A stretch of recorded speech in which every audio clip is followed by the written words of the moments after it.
अस्सलाम वालेकुम व्यूअर्स। आज मैं आपके लिए ईद स्पेशल बहुत ही मज़ेदार चटपटी मसालेदार बीफ कढ़ाई की रेसिपी लेकर आई हूँ।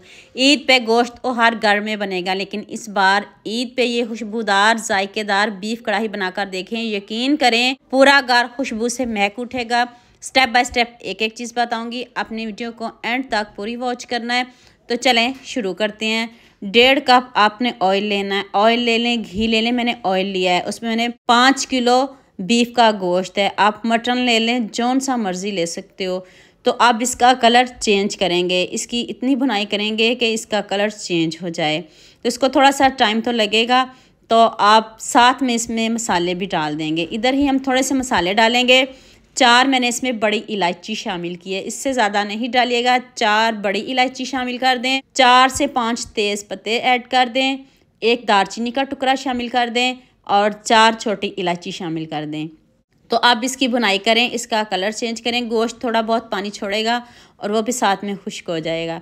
तेज़ आंच पे इसका कलर चेंज होगा। देखिए कलर चेंज हो गया। 1 चम्मच नमक डाल दें, हाफ़ टी स्पून हल्दी पाउडर डाल दें और 1 चम्मच लाल मिर्च का पाउडर डाल दें। तो अब थोड़ी सी इसकी और भुनाई करते हैं। इधर ही गोश्त की स्मेल ख़त्म हो जाएगी, आधी गोश्त की भुनाई इधर ही हो जाएगी। अब खूब सारा इसमें आपने लहसुन डाल देना है। 5 से 6 मीडियम साइज़ के प्याज मैंने शामिल किया है। इसको मैंने रफली कट किया है। ये क्यों ऐसे किया है, मैंने इसको वेट लगाना है। मैंने इसको 15 मिनट वेट लगाया। आप अपने इलाकों और शहरों के हिसाब से वेट लगाइएगा, और जब वेट लगाने लगो तो पानी बहुत ज़्यादा इसमें शामिल मत करिएगा। तो अब आपको दिखाती हूँ कि हमारा जो गोश्त है वो कितने अच्छे से गल चुका है, बिल्कुल डन है। तो अब नेक्स्ट स्टेप की तरफ चलते हैं। गोश्त देखें कितने अच्छे से हमारा गल चुका है। दोबारा से मैंने थोड़ा सा ऑयल लिया है, उसमें मैंने चॉप की हुई सब्ज़ मिर्च डाल दिया है और साथ में अदरक डाल दिया है। इसकी भुनाई करते हैं, अदरक का कच्चापन दूर करते हैं। तो फिर हम इसमें 1 चम्मच साबुत ज़ीरे का शामिल करिएगा, इससे ज़्यादा नहीं करिएगा। साबुत ज़ीरा 1 चम्मच काफ़ी है। तो मैंने 6 टमाटर लिए हैं, उनको भी मैंने पीस के डाला है। अगर आप पीस के नहीं डालना चाहते तो आप वैसे भी डाल सकते हो, लेकिन कोशिश करिएगा आप इनको पीस के ही डालिएगा, ताकि जो आपकी ग्रेवी है वो स्मूथ बने और बीफ जो है जायकेदार बने।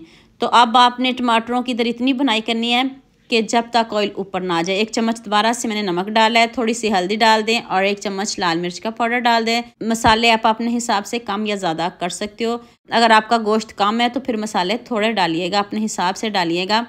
ये ज़्यादा गोश्त है इसलिए मैंने दोबारा से मसालों की भुनाई भी किया और मसाले डाले हैं। देखिए ऑयल कितने अच्छे से ऊपर आ गया है। तो अब आपने इस स्टेज पे आके इसमें गोश्त को शामिल कर देना। अब गोश्त की दोबारा से बनाई होगी, पहले भी गोश्त की बनाई हुई है, अब भी गोश्त की बनाई होगी।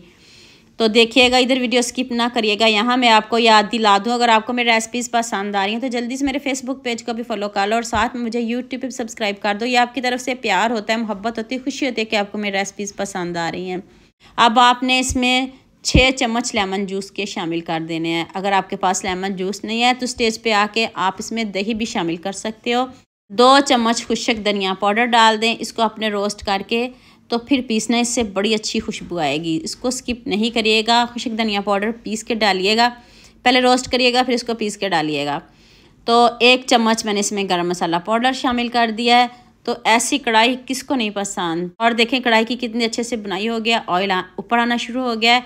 इतनी जायकेदार बनेगी आप खाने से हाथों को रोक नहीं पाएंगे। तो इधर मैंने गर्म पानी का इस्तेमाल किया है। मैंने ग्रेवी बहुत ज़्यादा नहीं रखी और आप अपने हिसाब से कम या ज़्यादा कर सकते हो, जितनी आप रखना चाहते हो रख सकते हो। लेकिन गर्म पानी डालिएगा, वो इसलिए डालते हैं कि गोश्त की लुक ख़राब ना हो। और जैसे गोश्त बहुत जल्दी पक भी जाता है, पानी देखे पकना शुरू हो गया है। अब मैंने इधर कसूरी मेथी का इस्तेमाल किया है। 2 चम्मच कसूरी मेथी डाल दें। तो लीजिए जी, मज़ेदार से हमारी बीफ कढ़ाई रेडी है। आप मुझे जल्दी से ये भी बता दें आप मुझे किन किन मुल्कों और किन किन शहरों से देख रहे हैं। मुझे बहुत खुशी होती है जब आपके फेसबुक और यूट्यूब पर खूबसूरत से कमेंट पढ़ती हूँ। आप सबका खूबसूरत कमेंट करने का बहुत बहुत शुक्रिया, और आप सबके लिए भी दिल से दुआ है मेरी, आप भी हमेशा खुश रहें और हमेशा मेरे साथ ऐसे ही जुड़े रहें। मैंने अभी थोड़ी सी ग्रेवी ज़्यादा रखी है, वो इसलिए रखी है जब हम इसको दोबारा गर्म करेंगे तो ग्रेवी कम हो जाएगी। इसलिए आप जितनी मर्ज़ी ग्रेवी रखें, कोई इशू नहीं है। खूब सारा सब्ज़ धनिया डाल दें।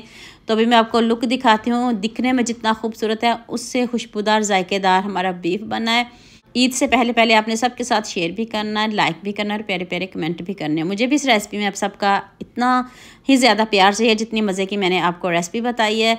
तो उम्मीद करती हूँ आज की वीडियो आपको लास्ट में पसंद आएगी। जल्दी से मेरे चैनल को सब्सक्राइब कर देना, साथ में बेल आइकन का बटन प्रेस कर लेना ताकि कोई भी न्यू वीडियो आपसे मिस ना हो। दुआ में याद रखिएगा। अल्लाह हाफिज़।